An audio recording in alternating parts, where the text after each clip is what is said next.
అందరికీ నమస్కారం అండి.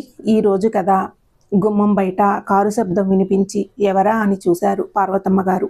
కూతురు మనవరాలు కారు దిగడం చూసి ఆశ్చర్యంగా బయటికి వచ్చారు. ఇంతలో వాళ్లే వచ్చి అమ్మమ్మ అమ్మ అంటూ చుట్టేశారు. ఏంటర్రా చెప్పకుండా వచ్చారు అన్నారు విస్మయంగా ఆవిడ. ఏం చెప్పకుండా రాకూడదా?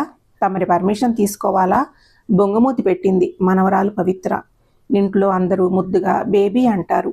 అదేం కాదురా, ఏంటి ఇలా హఠాత్తుగా వచ్చారని అడిగాను అంతే అంటూ నవ్వుతూ దగ్గరికి తీసుకున్నారు మనవరాలిని. వాళ్ళని అక్కడే నిలబెట్టి మాట్లాడేస్తావా? లోపలికి తీసుకురా అన్నారు విశ్వనాథం గారు. ఆయన్ని చూడగానే తాతయ్య అంటూ హత్తుకుపోయింది పవిత్ర. ఏరా ఎలా ఉన్నావు? రామ్మ రజని అంటూ లోపలికి దారి తీశారాయన. డ్రైవర్ లోపల సామాను పెట్టి నిల్చున్నాడు. రాజు, నువ్వు మీ ఊరెళ్ళు, నేను బయలుదేరే ముందు నీకు ఫోన్ చేస్తాను, సరేనా అంది రజని. అలాగేనమ్మా, బయలుదేరతాను అని వెళ్ళబోతుంటే పార్వతమ్మ గారు ఆపారు. ఏమయ్యా రాజు, ఏం తినకుండా ఎలా వెళ్తావు? అన్నం తినేసి వెళ్దువు గాని రా అంటూ వరండాలో కూర్చోబెట్టి భోజనం పెట్టి పంపించారు. ఆవిడ లోపలికి వచ్చేసరికి ముగ్గురు కబుర్లు చెప్పుకుంటున్నారు. వాళ్ళని అలా వదిలేసి వంట పూర్తి చేసి అందరికీ భోజనాలు పెట్టారు ఆవిడ. భోజనాల తర్వాత తాత మనవరాలు ఇంగ్లీష్ సినిమా చూస్తుంటే తల్లి కూతుళ్ళు విశ్రాంతి కోసం గదిలోకి వెళ్ళారు. ఇప్పుడు చెప్పమ్మా, ఏంటి విషయం అడిగారు పార్వతమ్మ గారు రజనీని. ఏంటమ్మా అంది ఏదో ఆలోచనలో ఉన్న రజని. ఇదే మరి, చల్లకొచ్చి ముంత దాచడం అంటే. నువ్వు కూతుర్ని తీసుకుని ఊరుకునే వచ్చావంటే నమ్ముతాను మరి అన్నారు ఆవిడ. నిజమేనమ్మా, నువ్వు బాగా కనిపెట్టేస్తావమ్మా. మన అమ్మాయి అల్లుడితో విడాకులు అంటోంది అంది రజని. అదేంటి, ఇద్దరు ఇష్టపడ్డారనే కదా పెళ్లి చేశాం, 6 నెలలు తిరగకుండా అదేం మాట ఆశ్చర్యంగా అడిగారు పార్వతమ్మ గారు. నాతో సరిగా ఏం మాట్లాడదు, అతనితో కుదరదు, విడాకుల కోసం లాయర్ని సంప్రదిస్తానని ఒకటే గొడవ. నువ్వైతే ఏమైనా నచ్చ చెప్తావని తీసుకొచ్చాను అంది రజని. బాగుంది, ఈ కాలం పిల్లలకు అన్నీ తొందరే. ప్రేమించాను పెళ్లి చేసుకుంటాను అని గొడవ చేసి పెళ్లి చేసుకుంది, ఇప్పుడు విడాకులా అన్నారు ఆవిడ అయోమయంగా. ఏంటి, ఏదో గూడు పుటాని జరుగుతున్నట్లు ఉంది అంటూ ప్రవేశించింది పవిత్ర. రామ్మ బేబీ, నీ గురించే మాట్లాడుతున్నాం అన్నారు పార్వతమ్మ గారు. నాకు తెలుసు, అందుకే అమ్మ ఇక్కడికి తీసుకొచ్చిందని తల్లివైపు చూస్తూ అంది పవిత్ర. సరేలే, ఇంతకీ నీకు వచ్చిన ఇబ్బంది ఏంటి? ఆ అబ్బాయిని ఇష్టపడి చేసుకున్నావు, ఇప్పుడు ఏమి ఇబ్బంది వచ్చింది? మంచివాడు కాడా? ఏమైనా తిరుగుళ్ళున్నాయా? నిన్నేమైనా బాధ పెడుతున్నాడా? సూటిగా అడిగారు ఆవిడ. అదేం లేదు అంటూ తల వంచుకుంది పవిత్ర. మరి ఇంకేంటి నీ బాధ? మరి దేనికి విడాకులు? తల్లి గొంతులో కోపం ధ్వనించింది. అబ్బా, ఎంతసేపు మీ వైపు నుండే ఆలోచన, నా వైపు ఆలోచించారా? ఉక్రోషంగా అడిగింది పవిత్ర. రజని నోరు తెరవబోతుంటే వారించి, ఇవి మేమూహించేవి, వేరే ఇంకేమైనా ఇబ్బందులు ఉంటే చెప్పాలి, అవి ఎంతవరకు సరిచేయొచ్చు అన్నది మేం చూస్తాం. ఇప్పుడు చెప్పు, నీ బాధ ఏంటి? చెప్పకుండా ఎలా తెలుస్తుంది అన్నారు ఆవిడ ప్రశాంతంగా. తల్లి అంత ప్రశాంతంగా ఎలా మాట్లాడగలుగుతోందో అర్థం కాలేదు రజనీకి. అయినా తను మాట్లాడకపోవడమే మంచిది అన్నట్లుగా వారిద్దరి సంభాషణ వినడానికి తనని తాను సంభాళించుకుని కూర్చుంది రజని.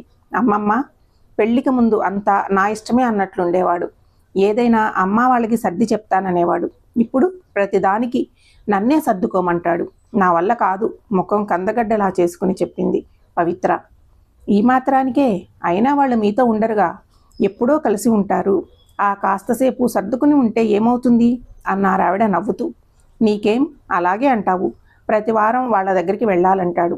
నాకెక్కడికైనా వెళ్ళాలని ఉండొచ్చు కదా, అదేం పట్టదు.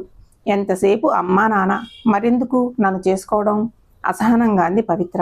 ఏమ్మా, ప్రేమించి పెళ్లి చేసుకుని వేరింటి కాపురాలు చేస్తూ అత్త ఆడబిడ్డల పోరు లేకున్నా మొగుడితో కలిసి కాపురం చేయడం కష్టంగా ఉందా?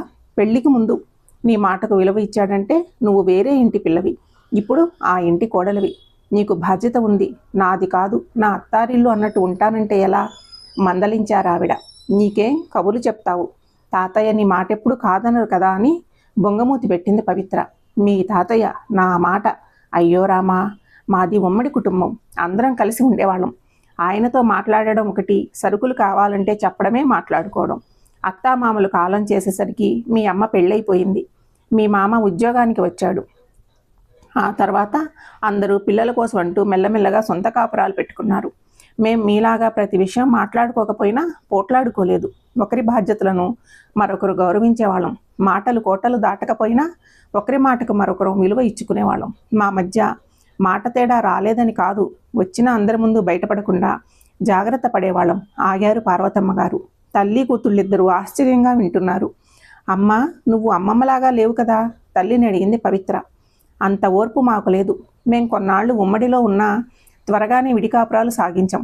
ఇద్దరం ఉద్యోగస్తులు కావడంతో పని విషయంలోనూ మీ చదువు విషయంలోనూ కొంచెం గొడవ పడేవాళ్ళం. కానీ అన్ని బాధ్యతలు కలిసే పంచుకున్నాం. మీలాగా ఇలాంటి చిన్న విషయాలకి గొడవలు పడలేదు అంది రజని. చిన్న విషయాలే కానీ రజని, మీ కాలంలో ఒకరి గురించి మరొకరు ప్రశ్నించుకోకుండా గుంబనగా ఎవరి మనసులో వారే అన్ని గుణించుకుంటూ గడిపేశారు. మీకు వివాహం ఒక చక్రబంధం. ఆ చక్రంలో మిమ్మల్ని మీరు బిగించుకున్నారు. ఎంత దగ్గరగా ఉన్నా మీ మనసుల మధ్య కాస్త దూరం ఉంది. దానికే స్వేచ్ఛ అని పేరు. కానీ దేనికి తొందరపడకుండా సర్దుకుపోయారు. అది మీ తరం. మళ్ళీ ఆపారు పార్వతమ్మ గారు. అమ్మమ్మ, నీ విశ్లేషణ భలే ఉంది. మీ 2 తరాలు చెప్పావు. మా తరం గురించి ఏం చెప్పగలవో చెప్పు చూద్దాం అంది పవిత్ర నవ్వుతూ. అమ్మమ్మని తక్కువ అంచనా వేయకు. ఆవలించకుండానే పేగులు లెక్క పెట్టగలదు. చదువుకుని ఉంటే ప్రధానమంత్రి అయ్యే తెలివితేటలున్నాయి. ఎప్పుడు వచ్చారో విశ్వనాథం గారు అన్నారు నవ్వుతూ. చాలండి, మీరు మీ మాటలు నిజమనుకోగలరు విన్నవాళ్ళు. పార్వతమ్మ గారు ముసిముసిగా నవ్వారు. అదే నిజం. మీ అమ్మమ్మ చాలా చాకచక్యంగా అందరినీ నెట్టుకొచ్చింది. ఒక్క మాట అనకుండా, ఒక్క మాట పడకుండా. నేను చాలాసార్లు మీ అమ్మమ్మని విసిగించాను. నా తప్పు. నేనే తెలుసుకునేలాగా చేసేది. ప్రజ్ఞావంతురాలు. మీ అమ్మమ్మ దగ్గర నేర్చుకో, నువ్వు ఆనందంగా ఉంటావు అన్నారాయన మనవరాలి తల మీద చెయ్యి వేసి. ఇంతకీ తాతయ్య, మీరిద్దరూ ఎప్పుడు మాట్లాడుకునేవారు? ఎలా మాట్లాడుకునేవారు? ఉత్సుకతతో అడిగింది పవిత్ర. మా మధ్య ఉత్తరాలు నడిచేవమ్మా. మీ అమ్మమ్మకి చదవడము రాయడము వచ్చు. కాబట్టి ఏమైనా చెప్పాలంటే ఒక చీటీలో రాసి నా చొక్కా జేబులో పెట్టేది. రాత్రి అదే జేబులో జవాబు దొరికేది అంటూ నవ్వారాయన భార్య వైపు చూస్తూ. అమ్మమ్మ నిజంగా చాలా తెలివైన దానివి. నా సమస్యకు సమాధానం కూడా నువ్వే చెప్పగలవు. ఇప్పుడు మా గురించి చెప్పు ఉత్సాహంగా అడిగింది పవిత్ర. ఏముంది, తొందరపాటు ఎక్కువ. ప్రతి విషయం నిమిషాలలో నిర్ణయించేసుకుంటారు. దేనికి సమయం తీసుకోరు. ఆలోచనలతో సమయం వృధా అని మీ తరం వారి అభిప్రాయం. ఇన్స్టెంట్ కాఫీలానే ఉండాలి అన్నీ మీకు. కానీ కొన్ని విషయాలలో చాలా ఆచితూచి అడుగేస్తారు. ఎవరిని ఎక్కడుంచాలో అక్కడుంచుతారు. అన్నింటా సమానత్వం కావాలని కోరుకుంటారు. కానీ అది ఒకరిచ్చేది కాదు. కాస్త ఓర్పు సహనంతో చేజిక్కించుకోవడం సులభమని అర్థం చేసుకోరు అన్నారావిడ.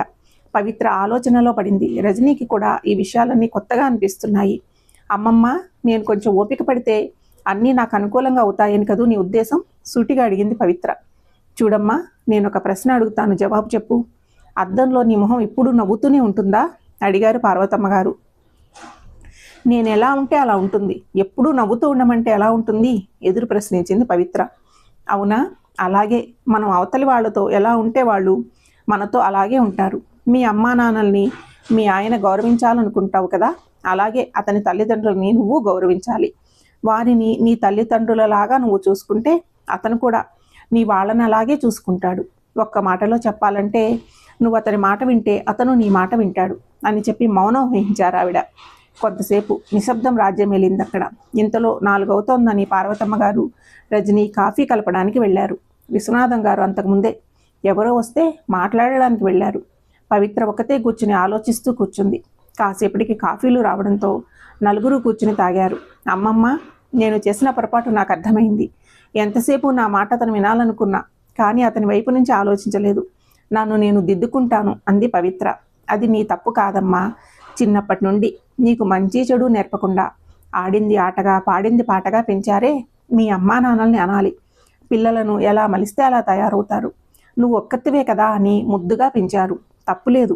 కానీ జీవితంలో మంచి చెడు కూడా వాళ్లే నేర్పాలి. అది కూడా వాళ్ళ బాధ్యతే అందావిడ రజనీ వైపు చూసి. అవునమ్మా, నువ్వు చెప్పింది అక్షరాలా నిజం. ఇందులో మా బాధ్యత కూడా ఉంది. మీరు మాకు చెప్పినట్లు మేమేనాడు దీనికి చెప్పలేదు. మా ఉద్యోగాలు, ప్రమోషన్లు ఎంతసేపు అదే అవలో ఉండేవాళ్ళం. తర్వాత దీని చదువు, మార్కులు, ర్యాంకులు వీటి వెంట పరుగే సరిపోయింది. ఇప్పుడు బేబీ ఇలా మాట్లాడుతోంది అంటే మేం కూడా తప్పు చేసినట్లే అంది రజని బాధగా. అమ్మా, లేదమ్మా, మీరు నాకు అన్నీ ఇచ్చారు, కోరిందేది కాదనలేదు. కానీ మీరు చెప్పేది కూడా వినాలన్న ఇంగితం లేకుండా ప్రవర్తించడం నాదే తప్పు. కన్నీళ్లతో తల్లి భుజం మీద తలవాల్చింది పవిత్ర. ప్రేమగా వారిద్దరిని దగ్గరికి తీసుకున్నారు పార్వతమ్మ గారు. నవ్వుతూ చూశారు. విశ్వనాథం గారు వారి వైపు. ఈ కథ సమాప్తము. Thank you.